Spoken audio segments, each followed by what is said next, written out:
Bonjour Benjamin, bonjour à tous. Alors dans votre édito politique ce matin, vous revenez sur le retour d'Édouard Philippe sur le devant de la scène. Il était l'invité hier de France 2 à 20h30. Est-ce qu'il en a dit un peu plus sur ses intentions pour 2022 ? Eh bien oui Benjamin, on en sait plus sur l'objectif de l'ancien Premier ministre après cette interview télé et non, il n'a pas encore pourtant annoncé s'il serait candidat ou pas à la prochaine élection présidentielle. D'abord, ceux qui en doutaient encore auront compris après ce petit moment de communication bien ciselé qu'Édouard Philippe s'est définitivement passé maître dans l'art de l'esquive, dans celui de ne rien dire de précis, tout en confortant sa belle image de dandy, faussement british, avec son goût pour la littérature, la boxe, la musique, son élégance morale supposée, tout cela soigneusement mis en scène alors qu'il était venu parler de son livre « Impressions et lignes claires » qui est publié cette semaine aux éditions Jean-Claude Lattès. Et pourtant, derrière cette façade un peu trop léchée de l'homme politique qui dit vouloir prendre de la hauteur, qui veut participer au débat d'idées sur l'avenir de la France, ce sont ces mots, on pouvait voir apparaître clairement, en filigrane, les intentions du maire du Havre.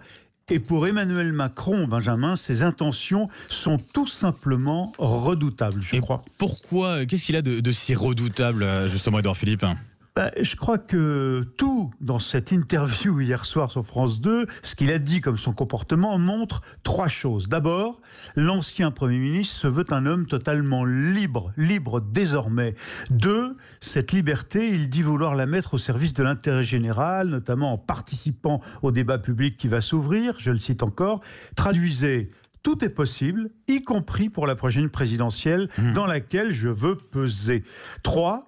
Édouard Philippe, hier soir, s'est posé en recours pour, par exemple, le cas où le président de la République ne serait pas en mesure de se représenter, ou encore, s'il se présentait, mais si la menace de l'élection de Marine Le Pen devenait encore plus forte du fait même de l'impopularité d'Emmanuel Macron. Voilà trois raisons qui le rendent redoutable, à mes yeux, pour Emmanuel Macron. Édouard Philippe s'est pourtant toujours défendu de sa très grande loyauté à l'égard du président, quand même, Thierry. Oui, loyauté, hier soir en façade, il n'a pas dérogé, il s'est répandu en formule qui évoque tout son respect pour le chef de l'État. En revanche, par exemple, lorsque le présentateur Laurent Delahousse lui a demandé d'être plus précis, s'il avait bien dit, par exemple, en privé « je ne serai pas candidat en 2022, sauf si Macron ne veut pas y aller », et bien là, il a tout bonnement refusé de confirmer la formule, une formule qui l'engagerait évidemment et qu'on pourrait lui reprocher dans le cas contraire, dans le cas où il serait candidat. Bien sûr. Et pour vous, Thierry, ça veut dire que ça fait de lui potentiellement candidat ?